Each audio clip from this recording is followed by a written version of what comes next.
আজকে পেঁপের রেসিপি নিয়ে হাজির হইলাম গাইস। আসসালামু আলাইকুম, আপনারা কেমন আছেন? আশা করি আপনারা ভালো আছেন, আমিও ভালো আছি। তো এই গাছ দেখুন, এখানে একটা পেঁপে নিয়ে আসছি, অনেক একদম টাটকা পেঁপে। তো এই পেঁপেটা এখন সুন্দর করে চামড়া ফেলে দিয়ে সুন্দর করে একদম পাতলা পাতলা করে সাইজ করে আমি কেটে নিব গাইস। পেঁপে ভাজি খেতে কিন্তু অনেক মজা লাগে। আপনার রুটিক, ফুরিক, পরোটাক, যে কোনো কিছুর সাথে আপনারা চাইলে পরিবেশন করতে পারেন, কিন্তু খেতে অনেক অনেক মজা লাগে।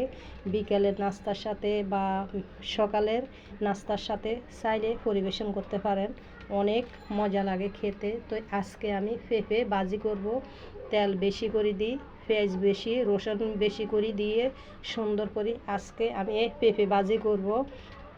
তো গাইজ, যারা আমার নতুন সাবস্ক্রাইব ভাই বন্ধু যারা আমাকে সাবস্ক্রাইব করছেন তাদেরকে অসংখ্য অসংখ্য ধন্যবাদ জানাইতেছি। আর আমার পুরাতো ভাই বোন যারা আমাকে অলরেডি আপনারা আমাকে সাপোর্ট দিতেছেন, ভালোবাসা দিতেছেন সবসময়, আপনাদেরকে অনেক অনেক ধন্যবাদ জানাইতেছি।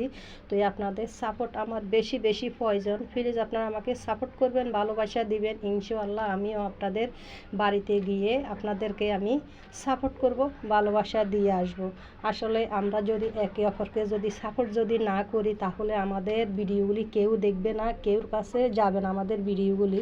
তাই আসুন বলতেছি, যারা আমার মতন একদম নতুন, আমরা একসাথে যেন কাজ করি, একসাথে কাজ করলে আমাদের ভিডিওগুলি ছড়িয়ে যাবে, সবার মাঝে আমাদের ভিডিওগুলি ছড়িয়ে যাবে, সবাই যেন দেখতে পারে। আমরা বেশি বেশি কমেন্ট করব, ভালোবাসা দিব, তো সবাই আমাদেরকে ভালোবাসবে ইনশাআল্লাহ। একসাথে মিলেমিশে সবার সাথে কাজ করব। আর হ্যাঁ, আপনারা যে কোনো ভিডিও দেখবেন, যারে আপনারা সাবস্ক্রাইব করবেন কিন্তু আনফলো করে দিবেন না। আপনাদের কাছে এটাই রিকোয়েস্ট রইল, আপনারা আনফলো করে দিবেন না, আপনারা ভালোবাসা দিবেন, ভালোবাসা দিলে ভালোবাসা পাওয়া যায়।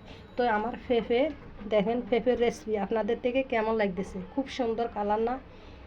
অনেক অনেক মজা হয়েছে। তা আমি তো পরোটার সাথেও আমি খেলাম, আর এখন ভাতের সাথেও পরিবেশন করে আপনাদেরকে দেখাবো কত সুন্দর, মাশাআল্লাহ অনেক অনেক মজা হয়েছে।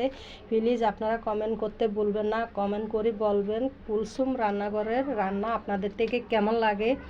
আর ভিডিও ভালো লাগলে ভিডিওটা আপনারা শেয়ার করে দিবেন, আর কমেন্ট করতে ভুলবেন না। কুলসুম রান্নাঘর সাবস্ক্রাইব করে দিবেন। তো আপনারা ভালো থাকবেন, সুস্থ থাকবেন, নিরাপদে থাকবেন। আল্লাহ হাফেজ।